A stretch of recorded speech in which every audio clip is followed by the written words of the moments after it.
मनुष्य अपने कर्मों का फल कैसे भोगता है। मित्रों, भगवान श्री कृष्ण कहते हैं, मनुष्य अपने कर्मों से कभी नहीं बच सकता। कर्म चाहे छोटे हो या बड़े, उनका फल अवश्य मिलता है। इसलिए यह भी चेतावनी देते हैं कि अधूरा ज्ञान कभी ग्रहण ना करें, क्योंकि आधा अधूरा ज्ञान इसके समान होता है। तो आइए मित्रों, आज की इस कथा को ध्यान से सुनिए और अंत तक जुड़े रहिए। एक बार की बात है, एक विशाल वृक्ष पर एक गिद्ध अपने बच्चों के साथ रहता था।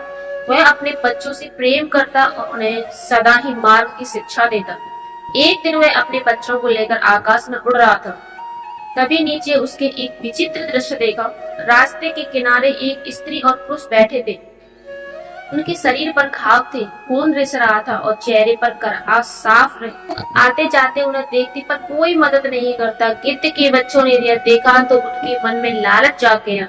उन्होंने अपने पिता से कहा, पिताजी, हमने हमेशा पशुओं का मांस खाया है, पर आज पहली बार सामने इंसान पड़े हैं। हमें इन्हें खाने की अनुमति दीजिए। गिद्ध ने गंभीर स्वर में कहा, नहीं बच्चों, यह मत भूलो कि ईश्वर ने हमें जिस भोजन के लिए बनाया है, हमें उसी तक सीमित रहना चाहिए। इंसान का मांस खाना पाप है, क्योंकि आज के युग में मनुष्य का मन सबसे दूषित है। उसकी सोच और उसके कर्म इतने बिगड़ चुके हैं कि उसका स्पर्श भी अपवित्र है। बच्चों ने जिज्ञासा बस पूछा, पिताजी, इंसान इतना दूषित क्यों है? आखिर ऐसा क्यों हुआ?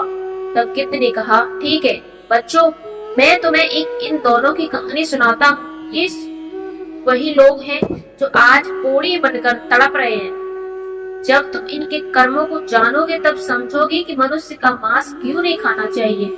गिद्ध ने कहना शुरू किया, बहुत समय पहले यह पुरुष एक नगर का राजा था और स्त्री उसकी रानी। राज्य समृद्ध था, प्रजा सुखी थी और सब कुछ अच्छा चल रहा था। लेकिन दुर्भाग्य से राजा की पहली रानी प्रसव के समय बेटा जीवित रही। पर जब राजा ने अपनी पत्नी की मृत्यु का दोष उसी बच्ची पर डाल दिया, उसने उस मासूम की कुल दक्षिणी नाम दे दिया और उसे घृणा करने लगा। राजा ने दूसरी शादी की। नई रानी आई और समय बीतने पर उसने भी एक बेटे को जन्म दिया। इस कन्या का नाम रखा गया सौभाग्यवती। राजा और रानी सौभाग्यवती तो खूब प्यार लौटाते, लेकिन कुल दक्षिणी को तिरस्कार और अपमान के सिवा कुछ नहीं मिला। दोनों बहनों बड़ी हुई। कुल दक्षिणी भोलेनाथ की भक्ति, साधना और सेवा में लीन रहती थी, पर उसी राजकुमारी का कोई सुख नहीं था। जब विवाह का समय आया तो रानी ने कहा, पहले कुल दक्षिणी का विवाह किस अंधे और लाचार व्यक्ति से कर दो, ताकि यह हमारे महल से सदा के लिए चली जाए। राजा ने यही किया। कुल दक्षिणी का विवाह एक अंधे युवक से करवा दिया जो भिखारी था और टूटी झोपड़ी में रहता था। वहीं दूसरी ओर सौभाग्यवती का विवाह चक्रवर्ती के राजा पुत्र से हुआ। भव्य आयोजन, हाथी घोड़े रथ दहेज। जब कुछ सौभाग्यवती रानी बनी और ऐश्वर्य में जीवन बिताने लगी, कुल दक्षिणी अपना साहस और अंधे पति के साथ झोपड़ी में रहने लगी। उसने सोचा, भीख मांगकर जीवन जीना ठीक नहीं, मेहनत करनी चाहिए। उसने खरबूजे बेचने का काम शुरू किया। सुबह मंदिर के पास बैठकर वह फल बेचती।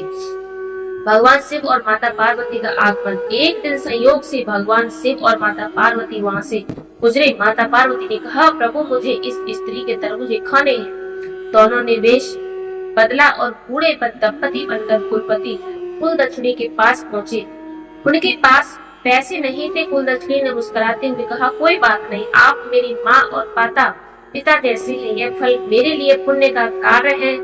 उसने उन्हें पानी पिलाया और दवाई और पूरे प्रेम से सेवा की। भगवान शिव और माता पार्वती बहुत प्रसन्न हुई। माता पार्वती ने कहा, बेटी, हमारे पास कुछ देने को नहीं है, पर फिर भी यह भोलेनाथ के भस्म है। उन्होंने अपनी झोली से भस्म निकाली और कुल दक्षिणी को दे दी। कुल दक्षिणी ने उस भस्म को घर के चारों ओर कोनों में छिड़का, थोड़ी उसी में डाली और बाकी संभाल कर रख दी। अगली सुबह जब वह उठी तो देखा झोपड़ी की जगह एक भव्य महल खड़ा था। सोना, चांदी, रत्न और धन का अंबार था। सास ने कहा, बहू, तू साक्षात लक्ष्मी है, तेरे कारण हमारा भाग्य बदल गया।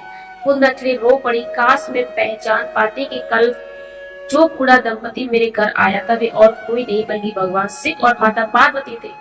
गिद्ध ने अपने बच्चों से कहा, देखो बच्चों, यह कुलदछनी अपने पिता के अन्याय और तिरस्कार का शिकार हुई, लेकिन उसने अपने धैर्य और सदाचार को कभी नहीं छोड़ा। उसने प्रेम, सेवा और भक्ति से भगवान को प्रसन्न कर दिया और अंत में उसका भाग्य बदल गया। वही राजा और रानी जिन्होंने अन्याय और घृणा के बीज बोए थे, आज कोढ़ से ग्रसित होकर रास्ते के किनारे पड़े हैं। यही है उनके कर्मों का फल। इसलिए याद रखो, मनुष्य अपने कर्मों से कभी नहीं बच सकता। अच्छे कर्म से जीवन संवरता है और बुरे कर्म से जीवन नष्ट हो जाता है। मित्रों, इस कथा से हमें यह सीख मिलती है कि कभी भी किसी के साथ अन्याय मत करो। लालच, घृणा और अहंकार से केवल विनाश होता है। भक्ति, सेवा और सत्य ही मार्ग